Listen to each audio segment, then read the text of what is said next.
Now, it's become tradition for China's foreign ministers to make Africa their first official trip of the year, and this year is no different.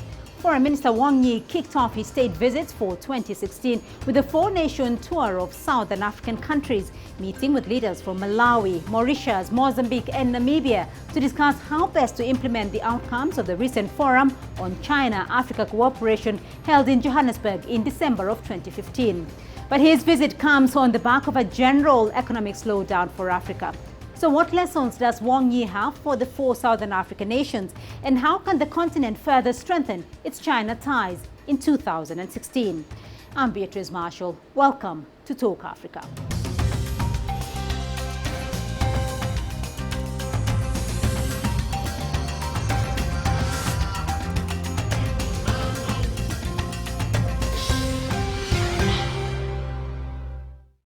Now, Chinese Foreign Minister Wang Yi departed China on the 30th of January to pay official visits to Malawi, Mauritius, Mozambique and Namibia before attending a Syria Donors Conference in London on the 4th of February. China's foreign ministry said the choice of the four countries, each with different characteristics, demonstrates China's diplomatic principle of treating all countries on an equal basis. CCTV's Kofa Mrenje has more. It's a long-running tradition. For years, Africa has been the first stop, beginning of each year, for China's foreign minister. And this year, it was no different. China's foreign minister Wang Yi started his four-nation Africa tour in Malawi on Sunday. It's a tour aimed at finding ways of implementing the outcomes of a summit for China-Africa cooperation held in Johannesburg, South Africa last December. Key issues were discussed and agreements signed when he met Malawi President Peter Mutharika and his Malawi counterpart George Chaponda. They agreed to enhance cooperation, especially in economic development, industrialization and infrastructure. In Mauritius, his second leg of his tour, the economy, agriculture, healthcare and curbing climate change were top of the agenda. Tourism and investment were also discussed when he met Mauritius President Amina Gorib Fakim. China and Mauritius have also promised to further strengthen ties. Wang then made his third stop in Mozambique. The energy sector, infrastructure and manufacturing were among the issues of discussion when he held talks with President Filipe Nyusi of Mozambique. China has also promised to help Mozambique improving the security sector and food production. He was to head to Namibia. However, he'll be attending a Syria Donor Conference in London before he returns to complete his Africa tour. During the summit for China-Africa cooperation last year, China's President Xi Jinping promised major cooperation plans for the next 3 years in such areas as industrialization, agriculture, infrastructure, green energy, and poverty reduction. Kofa Mrenje, CCTV. Now, at the Forum on China-Africa Cooperation in Johannesburg last year, China's Foreign Minister Wang Yi noted that African countries not only hope to enhance economic cooperation with China, but also expect China's greater participation in solving Africa's major issues and a bigger role in Africa's peace and security affairs. CCTV's Girum Chala spoke to China's ambassador to the African Union, Kwang Wei-ling, to find out more about the importance of these face-to-face meetings. Thank you very much, Ambassador. What issues are high on Mr. Wang Yi's agenda as he embarks on his four-nation Africa tour? I think that as you know, our relationship with the developing countries, especially with Africa, is, I think, the basis of our diplomacy. So our relations with Africa is always higher on the agenda in our relations, our foreign relations with other countries. And it has been a tradition for China, for the foreign minister to pay a visit to African countries. As the first visit every year. So every year he certainly will visit the African countries. It has been a tradition in China. I think that his visit this time certainly is part of our efforts to implement the 10 cooperation plan. I'm sure that he will certainly focus on how we can cooperate, how can best speed up our work as how to implement the plan. Certainly, he would discuss with the other countries about some issues like regional issues, hotspots, the cooperation in peace and security. I think that his visits this time will be very important in our relationship, especially after the successful conclusion of the FOCAC Summit in Johannesburg. Ambassador, Yi's visit comes hot on the heels of President Xi Jinping's recent visit to Egypt and the historic FOCAC Summit in South Africa last December. What is significant here? Well, I think that because under the new circumstances, it is the common desire for both China and African countries to maintain very close political high-level communication. So for quite some years, Chinese leaders, more and more Chinese leaders, officials have come to Africa to communicate and talk to African countries, so that the political relationship will further enhanced. In the same time, more and more African countries go to China for high-level visits. So this is a trend. In my view, it is very important for the relationship. It's very important that we can, through these high-level visits, we can further enhance our relationship. It is part of the overall relationship. High-level political communication is essential. In terms of a follow-up through President Xi Jinping's 10-point plan for Africa unveiled during the FOCAC Summit, what is the focus of Mr. Yi's visit, and why did he pick Mauritius, Zambia, Malawi and Mozambique? I think that this time I think that the 10-point plan, cooperation plan, really is aimed at our relationship and cooperation with all countries on the continent. So every year, before the foreign minister pays a visit to Africa, some countries, maybe 3-4 countries, will be selected. I think that these 4 countries are very typical, and so the visits will help enhance our relationship with these 4 countries, especially in the industrialization and the modernization of the agriculture will be high on agenda. Now, what progress is being made at the level of the African Union in terms of coming up with a framework for the implementation of President Xi's 10-point plan? Actually, I met with the chairperson myself 2 days ago. She and I agreed that the 2 sides would work very closely together as how to implement the plans. She and I certainly had some ideas. First, I think that the both sides agreed that we need to do more to speed up the cooperation on the railway, which is part of the 3 key networks and industrialization.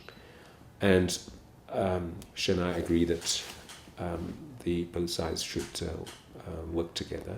And actually, the African Union and China have set up respective teamworks, and we hope that the experts on both sides will meet very quickly, so that we can move forward. And also ACDC, Africa Center for Disease Control. I think that both sides also agree that we should speed up the process. I think very likely both sides will sign an MOU on this. And also the Chinese government has decided to send some experts to work with the African Union. So a lot of programs, and also, China is willing to work closely with the African Union in the area of peace and security. And our president announced that last September in New York that China was going to provide $100 million military system to the African Union for the building of Africa standby force. So these are the main things there that we are going to work with the African Union. We're going to take a short break on the program, but when we come back, my expert guests will analyze the importance of Foreign Minister Wang Yi's visit to Africa. To stay with us.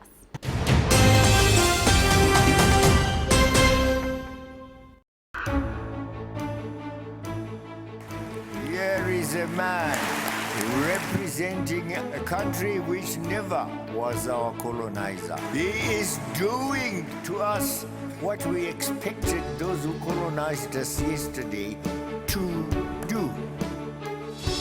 It's about moving the African agenda forward together with the Chinese in a win-win situation. I think this is now elevating the partnership that China has with Africa to another level. We are saying to China, thank you very much for China's understanding of Africa's difficulties and challenges, as it has always done. We are thankful that the Chinese leadership and the people of China are prepared to be with us, to pull with us under these kind of circumstances.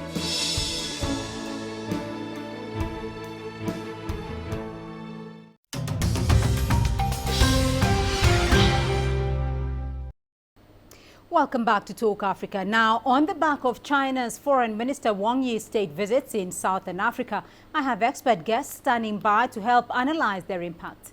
In Nairobi, Dr. Adam Zolo, he's a senior political science lecturer at the University of Nairobi. In Beijing, Cheshu Dong, he's a senior research fellow at the China Institute of International Studies. To you both, thank you for joining in this conversation. Dr. Olo, I'll start off with you. China's Foreign Minister Wang Yi is visiting 4 Southern African countries, and he has made Africa his first official visit overseas this year. First, put it in perspective for us. Put China and Africa's relations in perspective, particularly after the just concluded FOCAC Summit in December.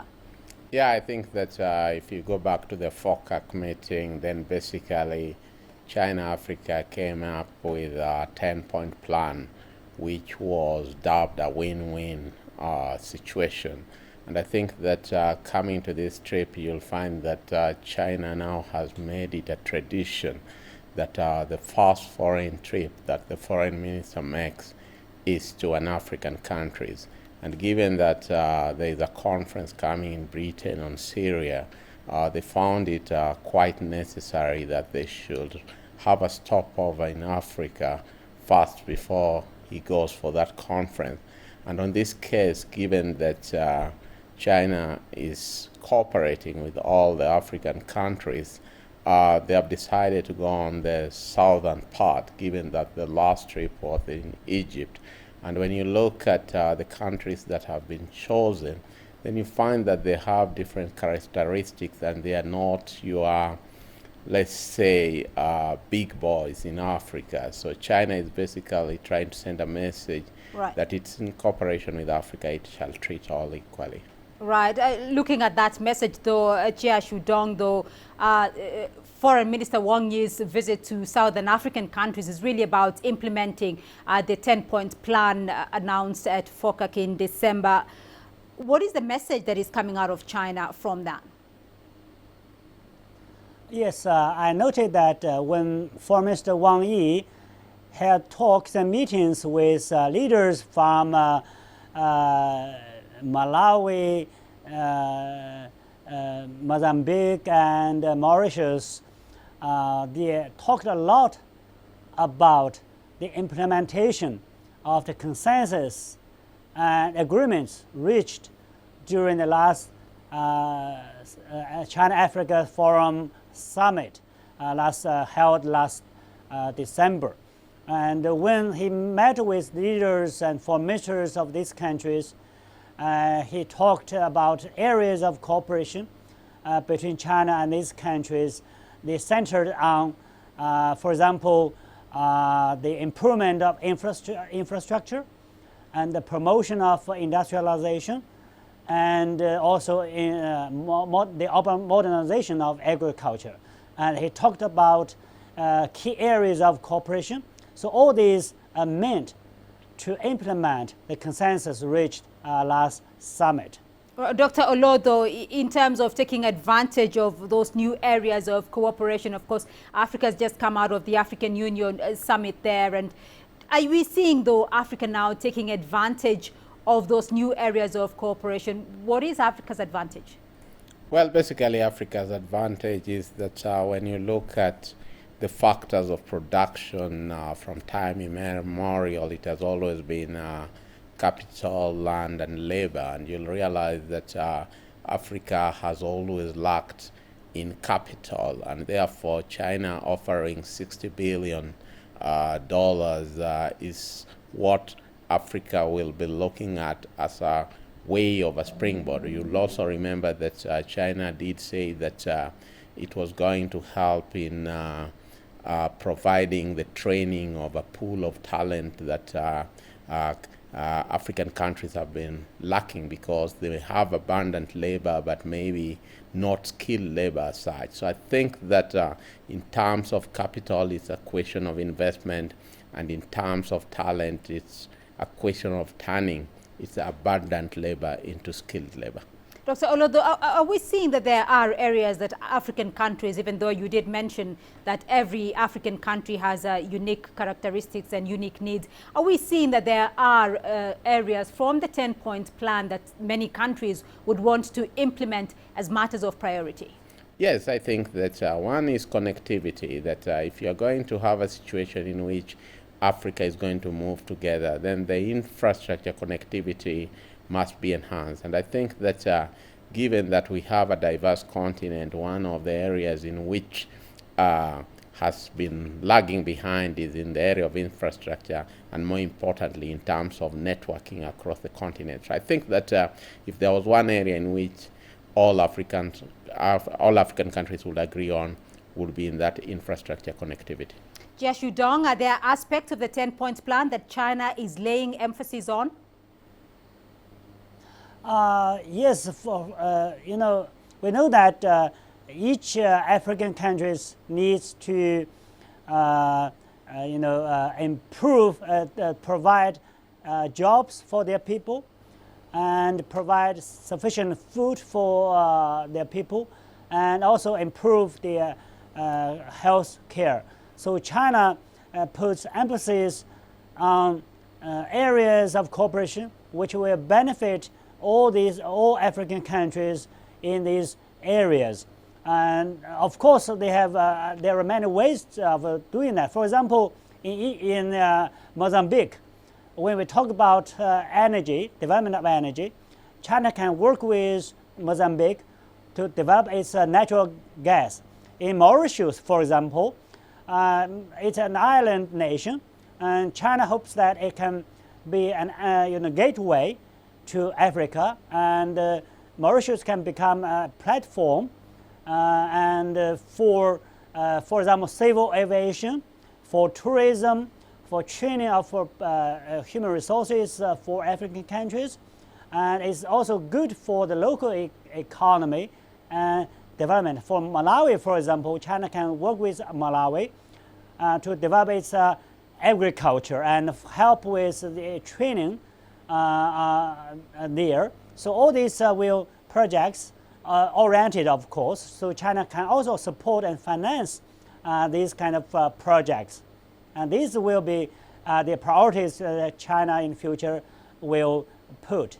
Right. Chair Shudong, though, let's look at the whole question of implementation, because as soon as the plan was released in December, it was supposed, the implementation process was to begin. How is that implementation process? Well, first of all, it's a 3-year plan. So, when the two sides implement these plans, they will work out specific roadmaps and for these projects. Secondly, China will use the current existing channels of communication and mechanism of consultation so that China can communicate with each individual African countries and also subcontinental organizations to see which project will be best for sub-regions and each individual nations. And thirdly, I think that China will also to encourage non-government organizations and enterprises in both China and African countries to join in the implementation of this project, because national governments alone cannot implement all these projects. We need the support and enthusiasm and participation of non-governmental organizations and enterprises, and even scholars, universities. So it's kind of pool of efforts as joint efforts. All right, Dr. Olo, you had mentioned earlier on that, of course, China is one country, but Africa has 54 countries. In terms of Africa's perspective of the implementation of the 10-point plan, what do you think? How do you see Africa is progressing with this? Because we've just seen Foreign Minister Wang Yi arriving in Africa to begin the implementation process of the 10-point plan. My view is that Africa will take a three-pronged approach. The first approach will be the continental one. For example, on peace and security, they can go continent-wise, whereby they'll use institutions such as AMISOM or the several brigades that they have set up to have a uniformity in terms of ensuring peace and security. The second approach will be region-wide, whereby they'll be looking at the cooperation agreement in terms of those items that can be implemented on a region-wide basis. For example, infrastructure in terms of interconnectivity of railway line maybe, and so on.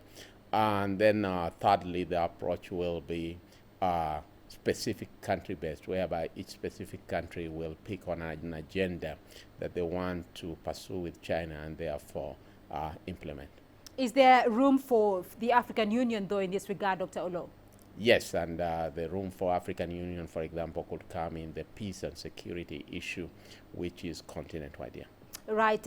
Cheshire Dong, I just want to come back to the whole question of industrialization, which has been touted as a key priority in the 10-point plan by many African countries, though.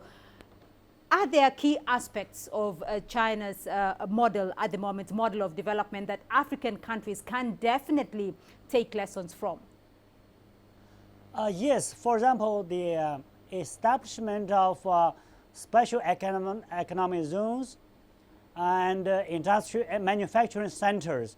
Actually, during Foreign Minister Wang Yi's trip to the four African countries, one of the key aspects of his discussions is about the sharing of experiences of Chinese development. For example, the establishment of special economic zones where you can try in China. Actually, China attracts investment from Western countries, and so China, in the process, China has learned the technology, and there is a transfer of technology, the training of personnel, and the production of goods which can be exported. So the same thing can be used as kind of reference for many African countries. He mentioned actually this point to the countries he visited. Right. Dr. Olo, your take on this, though, are there key aspects now of this 10-point plan or of China's development model itself that Africans or African countries can borrow from? Yeah, for sure. There is, you see, for a very long time, China was considered a developing country. given that China has 1.3 billion people and Africa has 1.1 billion people. Basically, what China has been saying is that what can we do to cooperate with Africa so that we have a win-win situation. And I think the lessons to be learned from China are basically how did they move from being a developing country to now what people are saying that a rising power within the global scene. And I think that there are quite a number of lessons to learn. And if you were to pick the issues that they have highlighted in the 10-point plan, including modernization of agriculture, as Ji Dong, my counterpart, has said, industrialization, people-to-people exchange, investment, and that. And I think that at the end of the day, it will be implementation and making sure that they stay on track so that you don't have what you can call elephant projects that start to be developed and later are left to lie fallow without bringing any dividend. Chia Dong, at the end of the 3-year term that has been aligned with the 10-point plan, at the end of the 3 years, what is China's expectation? I believe that the 10-point plan will bring the level of cooperation to a new high between the two sides, and African countries can enjoy better infrastructure, better connectivity, and they will have improved environments for their development and for their connectivity with other countries beyond the continent. And also in the process, China will enjoy better ties and closer ties with African countries. And together, I believe that China and African countries will have more greater influence on world affairs. And China and African countries can continue to share their experiences and enjoy the same and work towards the same goals of development. Right, Dr. Adam Solo, $60 billion, 3 years to implement 10-point plans. What is Africa's expectation at the end of that period? Well, I think Africa's expectation at the end of that period, first and foremost, is that for a very long time there has been this whole idea of the new international economic order. And this basically gives Africa an opportunity for enhancing South-South cooperation. For once, Africa can say that they have a partner from outside the continent who is not giving conditionalities as such, but at least giving the goodwill so that there is a win-win situation. So I think the task is on Africa to ensure that this $60 billion is properly utilized so that at the end of the 3-year period, there can be gains that are measurable and tangible to show that this cooperation is coming of age.